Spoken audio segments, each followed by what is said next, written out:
딸을 볼 때 어떤 마음이 드세요? 너무나도 예쁘고 뜨끈하고 너무나도 대견하고 뭐 이런 마음이 드세요? 아니면 성이 안 차고 못마땅하고 답답하고 이런 마음이 드세요? 네, 안녕하세요. 가족상담사 누리자입니다. 제가 올해 이제 책을 한 권 썼는데요. 엄마를 미워하면 나쁜 딸일까요? 라는 어떤 주제로 책을 썼습니다. 책 속에 이제 다양한 엄마들이 있어요. 이제 엄마들의 여러 가지 부분, 그리고 딸들의 여러 가지 모습들이 있는데요. 그래서 너무나도 많은 엄마들이 여기를 방문을 하고, 너무나도 많은 딸들이 여기를 방문하는데, 그만큼 우리가 서로 사랑하고 정말 친해지고 싶고, 그리고 우리의 관계가 정말 좋아지고 싶다라는 그런 열망이 있는 것들이 느껴지는데, 생각보다 이제 엄마와 딸과의 관계가 정말 어렵더라고요. 엄마가 이제 딸을 바라볼 때 어떤 마음으로 바라보는지, 딸들이 앞에 계시다면 딸을 볼 때 어떤 마음이 드세요? 너무나도 예쁘고 뜨끈하고 너무나도 대견하고 뭐 이런 마음이 드세요? 아니면 성이 안 차고 못마땅하고 답답하고 이런 마음이 드세요? 우리가 딸들을 볼 때 이제 엄마들이 어떤 마음이 드는지, 그리고 이제 엄마들은 좀 어떤 삶을 살았기에 딸들을 바라볼 때 이런 마음이 드는지에 대해서 조금 살펴보고, 그 시간들 속에서 엄마들의 어떤 특징과 딸들의 어떤 모습 속에서 우리가 건강하게 우리 가족 관계를 잘 연결하기 위한 어떤 부분을 하기 위해서 책을 썼습니다. 오늘은 이제 그 여러 가지 엄마들 중에서 한 가지의 특징의 엄마에 대해서 좀 나누고자 합니다. 엄마들이 참 다양합니다. 저는 어떤 엄마인가라는 보면 저는 너무 지나치게 이제 돌봄을 가하는 엄마였습니다. 제가 딸을 낳았는데 너무 이쁜 거예요. 그래서 태어나고 눈을 떴는데 이 존재만은 너무 이쁘고, 첫째는 아들이었어요. 너무 그냥 예쁘기만 했어요. 그냥 든든하고 너무 예뻤어요. 딸을 낳았는데 딸한테 이 애틋하면서도 이 애절하면서 뭐 이런 감정을 느끼는 내 모습이 있더라고요. 그래서 저는 딸이 태어나고 나서 나의 밀접한 감정을 만날 수 있게 되었습니다. 저에 대해서 좀 더 깊이 알 수 있는 시간을 가졌는데요.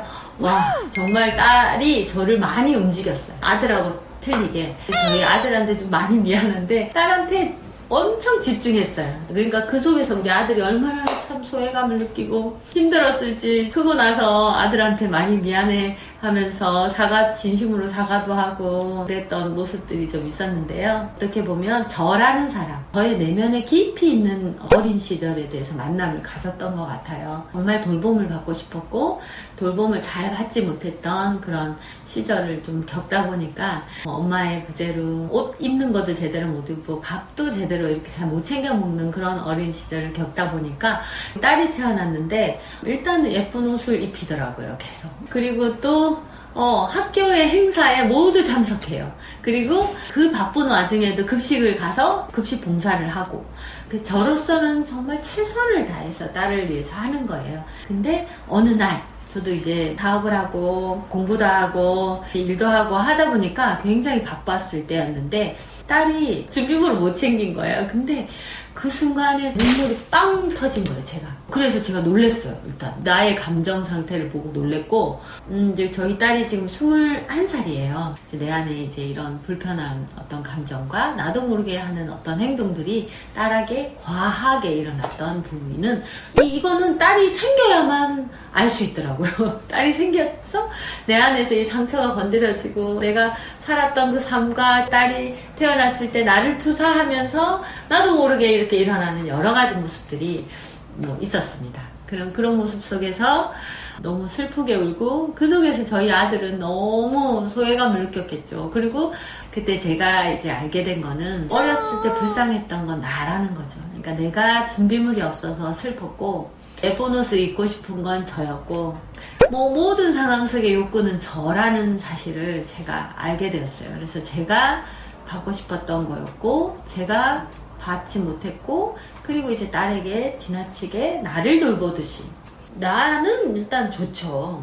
나는 일단 좋아요. 근데 딸은 기능을 하지 못하는 모습이 있었어요. 그래서 일상을 돌아보니까 또래보다는 너무 과잉보호로 인해서 또래보다는 좀 어리광이 심하고, 또래보단 자립심이 없고 또래보다는 독립심이 없고 뭐 이런 여러 가지가 있다 보니까 친구 관계에서도 항상 자기가 받고 싶어 하고 자기가 주려고 하는 마음도 별로 없고 이런 모습으로 성장한 거예요. 그래서 이거 너무 안 좋잖아요. 그래서 제가 이제 딸을 누리치료를 좀 받게 했습니다. 누리치료 받고 제가 그 속에서 코치도 받고 그리고 저에 대해서도 이제 상담을 받았습니다. 딸에 대해서 부분을 놓고 그리고 결국은 딸이 불쌍한 게 아니라고 딸은 내가 아니고 그리고 딸은 지금 엄마도 있고 아빠도 있고 정말 이 남부럽지 않게 살아가고 있는 이 상황이고 불쌍했던 건 나라는 거 내가 불쌍했고 어린 시절에 내가 부모가 없어서 힘들었고 불쌍했던 건 나라는 사실을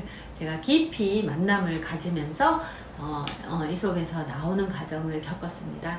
그래서 내가 그렇게 아팠고 내가 힘들었고 그 고통 속에서 지냈던 건 나라는 사실을 본격적으로 딱 나오게 된 건 중학교가 되었을 때 딸이 비를 맞든 상관이 없고 아침에 지각을 하든 갑자기 상관이 없어지더라고.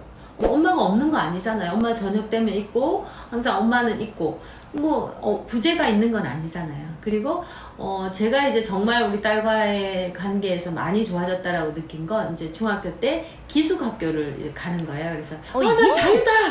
라고 느끼면서 딸이 한 달 반 기숙학교에 있는 동안 이제 저는 이제 자유를 만끽하는 제 모습을 보고 제가 많이 좋아졌구나라는 그 과정을 좀 경험하면서 딸과 분리하는 과정을 겪었습니다. 저 같은 경우는 과잉 보호하는 엄마였습니다.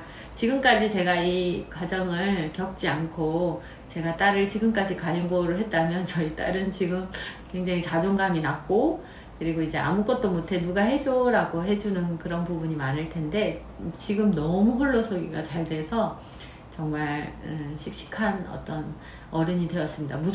당연히 21살로서는 뭐 그 정도의 수준에서 정말 씩씩하고 그리고 이제 엄마의 도움이 필요하면 또 건강하게 표현하기도 하고 저같이 이렇게 돌봄을 계속 끊임없이 하고 있는 엄마들은 자신의 어린 시절 불쌍했던 자신을 좀 돌보는 시간을 좀 가졌으면 좋겠습니다. 제가 책을 쓰면서 다양한 엄마들에 대해서 뭐 한 10가지 엄마들에 대해서 쓴 것 같아요. 그런 다양한 엄마들에 대해서 좀 나누는 시간을 가져보도록 하겠습니다.